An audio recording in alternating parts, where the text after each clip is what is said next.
මේ වීඩියෝ එක ඉවර වෙනකල් බැලුවොත් ඔයාලා හිතන්නවත් නැති ට්‍රිප් එකක් එක දවසින් මගෙත් එක්ක ගිහිල්ලා එනවා. අපි අද යන්නේ කිලෝමීටර් කිහිපයක් ඇතුළත දේශගුණය අංශක 180කින්ම අනිත් පැත්තට හැරවෙන පාරක. බලන්නකො වීඩියෝ එක අන්තිමට අමුතුම දෙයක් බලා ගන්න පුළුවන්.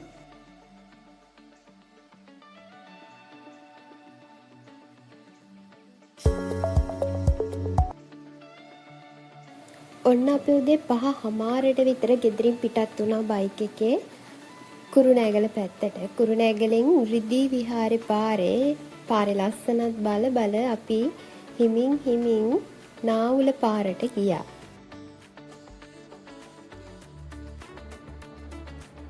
නාවුල ඉඳන් හෙට්ටිපොළ ඇලහැර පාරේ කිලෝමීටර් 23ක් විතර යනකොට තමයි අපිට ඉස්සෙල්ලාම අපි යන්න බලාපොරොත්තු වෙන මොරගහකන්ද ජලාශය අපිට හම්බ වෙන්නේ. ඉතින් අපි ගිහින් බලමු එතනට.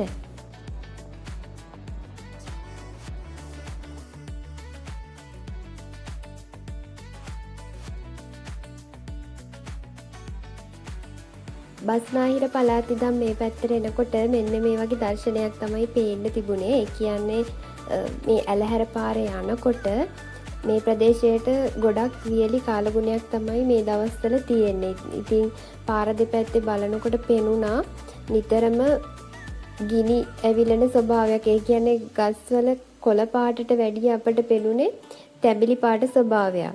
ඒ කියන්නේ ලොකු වියලි කාලගුණයක් තමයි මේ ප්‍රදේශයේ මේ දවස්වල තියෙන්නේ. ඩෑම් එකට යන අතරමඟදී ජලාශය හරි ලස්සනට පෙනුන තැනක් තිබුණා. ඉතින් අපි චුට්ටක් නතර වුණා එතන. බලන්නකො මෙතන ජලාශය කොයි වගේ දර්ශනය වෙන්නේ කියලා. මොරගහකන්ද ජලාශය හදන්නේ මහවැලිගඟේ ප්‍රධානම අතු ගංගාව වෙන අඹන්ගඟ හරස් කරලා. ඉතින් මේක ලංකාවේ මේ බහුකාර්ය සංවර්ධන ව්‍යාපෘතිය අතර විශාලම එකක්. පාලනය වෙන්නේ මහවැලි සංවර්ධන අධිකාරිය යටතේ. මේක පොළොන්නරුවේ පරාක්‍රම සමුද්‍රය වගේ 4 ගුණයක් විශාලයි කියලා කියනවා. ඉතින් ඒ තරම් විශාල බහුකාර්ය සංවර්ධන ව්‍යාපෘතියක් මේ මොරගහකන්ද ජලාශය. ලංකාවේ වියලි කලාපය කියන්නේ අනුරාධපුරේ පොළොන්නරුව නැගෙනහිර පළාතේ උග්‍ර ජල හිගයට විසඳුමක් විදිහට ඉතින් මේක යෝජනා වෙලා තියෙනවා. ඒ වගේම ජල විදුලි බලාගාරයක් අපිට දැක ගන්න පුළුවන්. පානීය ජලය, කාර්මික ජල අවශ්‍යතා, ඒ වගේම කෘෂිකර්මාන්තය යටතේ ඉඩම් අක්කර ගානකට වගා ජලය සපයන ව්‍යාපෘතියක්. ඉතින් ඒ තරම් වටින ව්‍යාපෘතියක් තමයි මොරගහකන්ද කියන්නේ. ගේට්ස් 5ක් තියෙන මොරගහකන්ද ඩෑම් එක තමයි ඔය මෙතෙන්ට දැන් යන්න දෙන්නේ නැහැ. විශේෂ අවසරයකින් පොඩ්ඩක් මේ හරියට වගේ ආවා අපි. මෙතෙන්ට ඉතින් ලස්සනට බලා ගන්න පුළුවන් ඩෑම් එක. මෙතනම ටිකක් එහා පැත්තට වෙන්න තියෙනවා ජල විදුලි බලාගාරය මොරගහකන්දේ. ඊට පස්සේ අපි චුට්ටක් පහළට ගිහිල්ලා විශේෂ තැනකටයි යන්නේ. හොඳට බලන්න මේ ඉවුර දෙපැත්තට මොකද වෙලා තියෙන්නේ කියලා.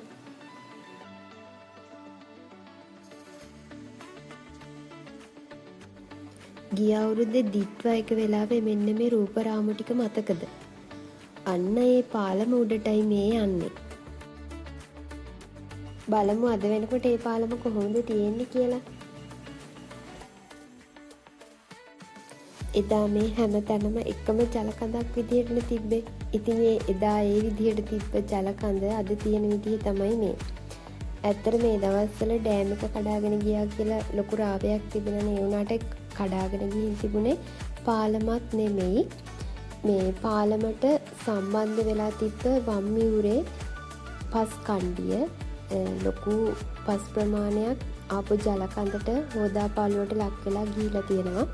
ඒ වුණාට අද මෙතනට ආපුවමත් අපිට දකින්න ලැබුණේ මේ ලොකු මුදලක් වැය කරලා පාලම හැදුවත් තාම ප්‍රතිසංස්කරණයක් වෙලා නැහැ. අවුරුද්දකට කිට්ටු වෙන්නත් දැන් ඇවිල්ලා තියෙනවා. ඉතින් පාලම ඉදිකිරීමෙන් කිසිම තේරුමක් නැහැ. එහා ඉවුරයි මෙහා ඉවුරයි තාම සම්බන්ධ වීමක් සිද්ධ වෙලා නැහැ.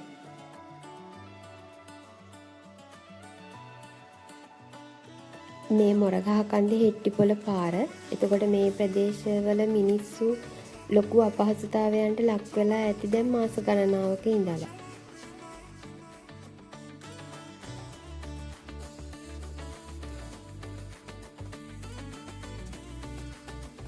ඊළඟට අපි ආවේ ලෝක උරුම ඇලහැර අමුණ බලන්න.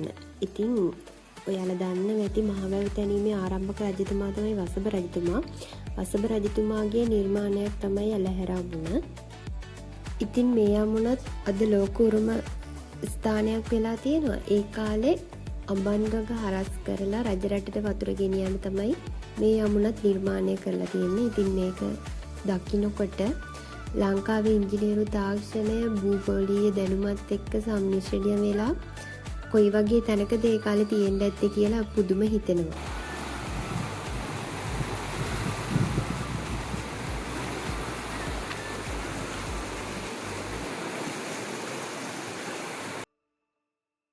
වසභ රජතුමා නිර්මාණය කරපු පැරණි අමුණ තියෙන මීට ටිකක් එහයින් එතෙන්ට අපට යන්න දුන්නේ නැහැ.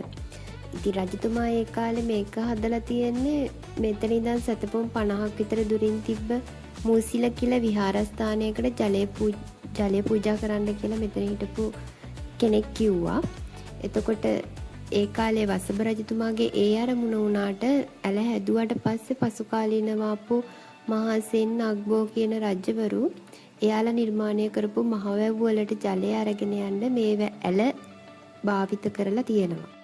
වසභ රජතුමාට පස්සේ මහසෙන් අග්බෝ කියන රජවරු ප්‍රතිසංස්කරණය කරලා තියෙනවා මේ අමුණ. ඊට පස්සේ බ්‍රිතාන්‍ය ජාතිකයෝ යටතේ අමුණ ප්‍රතිසංස්කරණය වෙලා තියෙනවා.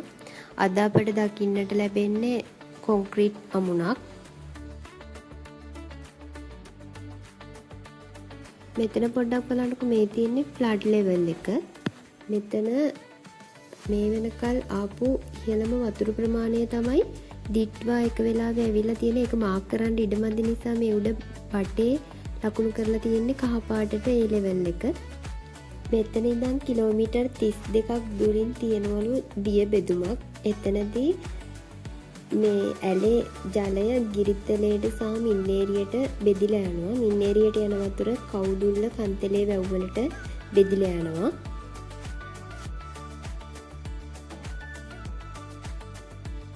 ඔන්න මිනිපුර රත්නපුරේ විතරක් නෙමෙයි ඇලහැරත් මිනිපුරක් තමයි මේ මැණික් පතල් ඇලහැර තියෙන. අපේ ගමනේ ගොඩක් අය නොදන්නම තැන තමයි මේ ලග්ගල කිරියම්මා උල්පත. මෙතන ලග්ගල නගරේ ඉඳන් ටිකක් ඇතුළට එනකොට තියෙන්නේ කැලෑපද ප්‍රදේශයක් ඇතුලේ. එතන හරිම නිස්කලංක සෙනගාඩු ස්ථානයක්. මේ ප්‍රදේශයයි හිතන්නේ මෙතන පත්තිනි මෑණියන් වැඩවසන තැනක් කියලා.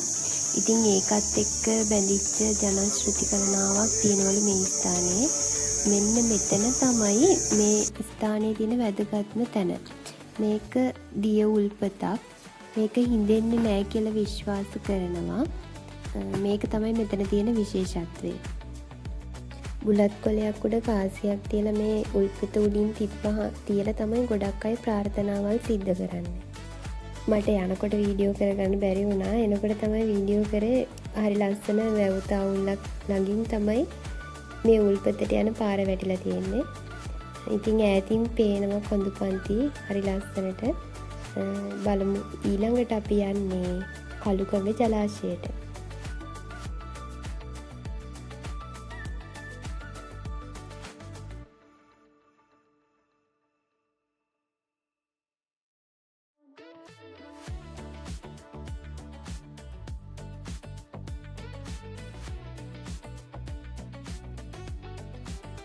වියලි කාලගුණයත් එක්ක බලන පරිසරයට වෙලා තියෙන දේ. ගස්වල කොළ පාටට වැඩිය පේන්නේ දුඹුරු පාට, තැඹිලි පාට.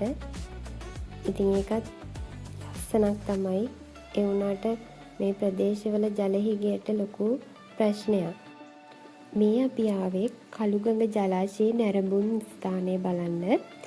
මෙතන පීඨිකාවක් හදලා තියෙනවා. එතන ඉඳන් තමයි ජලාශය නරඹන්න අවස්ථාව දීලා තියෙන්නේ. ඉතින් මෙතෙන්ට ජලාශය හරිම ලස්සනට පේනවා. වටේ කඳු පන්තියත් එක්ක අද වෙනකොට වතුර ගොඩක් හිඳිලා ගිහිල්ලා කියලා තමයි පේන්නේ. අඹන්ගඟේ ප්‍රධාන අතුගංගාවක් වෙන කළුගඟෙන් තමයි කළුගඟ ජලාශය පෝෂණය වෙන්නේ. ප්‍රසිද්ධ ලග්ගල නගරයේ යට වුණේ මේ ජලාශය හදද්දී. ඉතින් මාතලේ දිස්ත්‍රික්කයට තමයි අයිති වෙන්නේ. අර අපි කලින් ගිය මොරගහකන්ද ජලාශයත් එක්ක උමං ජල මාර්ගයක් කරහා මේ ජලාශ දෙක එකිනෙකට සම්බන්ධයි. ඉතින් මොරගහකන්ද ජලාශයට මේ කළුගඟ ජලාශයෙන් වතුර සපයනවා. ඉතින් මේ ජලාශයේ ජලයත් කෘෂිකර්මාන්තයට කුඩා ජල විදුලි උත්පාදනයක් විදිහට ඒ වගේම බීමට ජලය සපයන්න යොදා ගන්නවා. අපේ ට්‍රිප් එකේ හැරවුම් ලක්ෂ්‍යය තමයි මෙතන. මෙතනින් පස්සේ අපි යන්නේ පිටවල පතනට. ලග්ගලින්ලා රත්තොට මාතලේ පාරේ තමයි අපිට පිටවල පතන හම්බ වෙන්නේ. ලංකාවේ මේ දේශගුණ කලාප රාශියක් තියෙනවා කියන හොඳම නිදසුනක් තමයි මේ ප්‍රදේශය. මොකද කිව්වොත් කිලෝමීටර කිහිපයක් වගේ ඇතුළත ලොකු දේශගුණ විපර්යාසයක් සිද්ධ වෙනවා මේ පාරේ. යුනෙස්කෝ ලෝකුල්ම නකල්ස් රක්ෂිත වනාන්තරය මෙතනින් ආරම්භ වෙනවා. එතකොට අපි දැන් ওই මොරගහකන්ද ලග්ගල ප්‍රදේශයේදී දැක්ක වියලි දේශගුණය සම්පූර්ණයෙන්ම මෙතනින් උඩහට වෙනස් වෙනවා.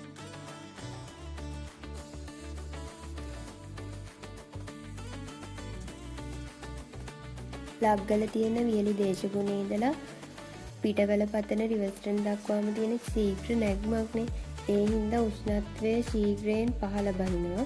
එතකොට හීතල තෙතමනේ තියෙන දේශගුණයකට ඉතා ඉක්මනින්ම මාරු වෙනවා.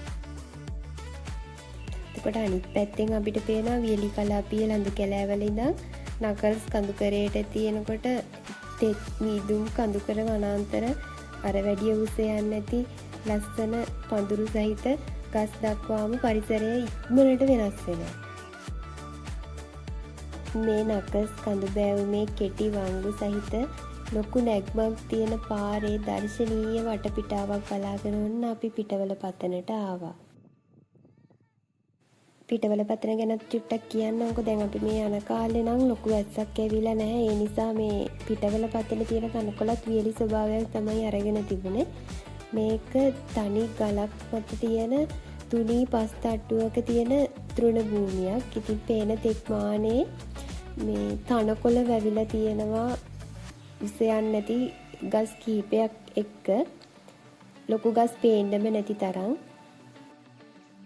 එතකොට මේ භූමියේ තාවේනික ශාක ආවේනික සත්තු මේ ගමනේ කෙළවරම තියෙන්නේ පුංචි ලෝකාන්තය. මේ බලන්නකො අපි කලින් හිටපු මේ කළුගඟ ජලාශය පිටවල පතරට පේන විදිහ ඔන්න ඔය වගේ තමයි මේ දර්ශනය. හරිම ලස්සනයි. ඒකයි මම ඔයාලට පෙන්නන්න මේ ගත්තේ.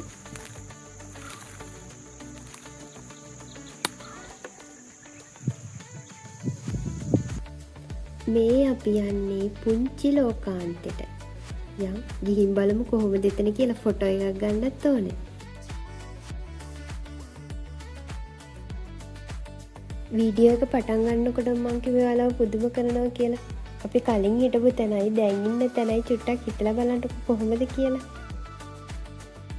නකල්ස් කඳු පන්ති ඇස්සේ හැංගිච්ච මේ මීදුම හීතල හීනි හුළඟත් එක්ක හිතලා බැලුවාම ඉස්සෙල්ලා හිටියේ වෙන රටකද කියලා හිතෙනව නේද?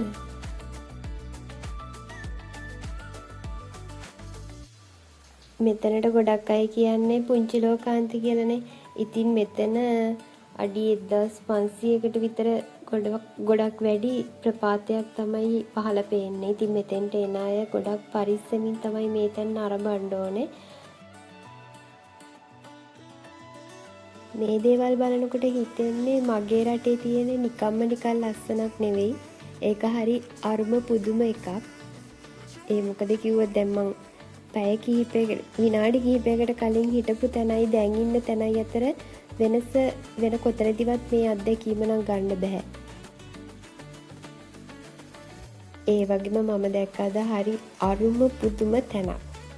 ඊළඟ ක්ලිප් එකෙන් ඒක බලමු. බලන්න මේ කොයි වගේ තැනක්ද කියලා. සමහර අය නම් මෙතෙන්ට ගිහිල්ලා ඇති. නොගියපු අයත් ඇති. මම කියන්නම් මේ තමයි පිටවල පතන තියෙන වොෂ්රූම් එක. ඉතින් මේක බලා ගන්න අංකල් හරිම ලස්සනට මේ තැන මේන්ටේන් කරගෙන යනවා. මම ලංකාවේ කිසිම තැනක දැක්කේ නැහැ මේ තරම් පිරිසිදුවට තියෙන පොදු වැසිකිළියක්. ඉතින් එයා මෙතන හරිම ලස්සනට නඩත්තු කරගෙන යනවා. ආටිෆිෂල් මල් වලින් වගේම ෆ්‍රෙෂ් මල් වලිනුත් මෙතන ලස්සන කරලා තියෙනවා. ඉතින් එයා ෆ්‍රෙෂ්න වලින් නෙවෙයි මේ වොෂ්රූම් එකේ සුවඳ එන්නේ. මේ ෆ්‍රෙෂ් මල් වල සුවඳ තමයි ඇතුළට එනකොටම ආවේ. ඉතින් එයා කිව්වා දැන් නත්තල් ඊළඟට එන හින්දා නත්තල් ගහකුත් තියලා මම මේක ලස්සන කරා කියලා. අමුතුම හැඟීමක් ආවේ. ලංකාවේ මේ වගේ මිනිස්සුත් ඉන්නවනේ කියලා ලොකු සතුටක් මගේ හිතට ආවා ඒක දැක්කහම.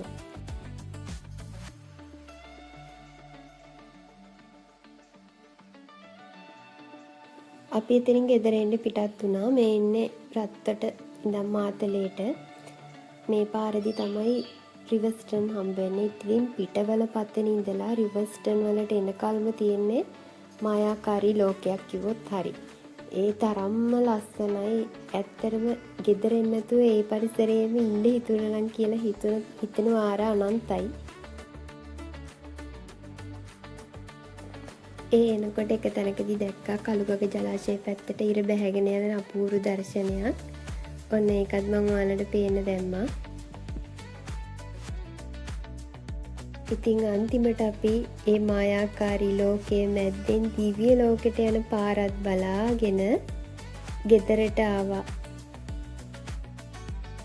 වීඩියෝ එක ලස්සනයි නම් ලයික් එකක් දාලා තවත් මේ වගේ වීඩියෝස් බලන්න මාව සබ්ස්ක්‍රයිබ් කරලා එකතු වෙන්න.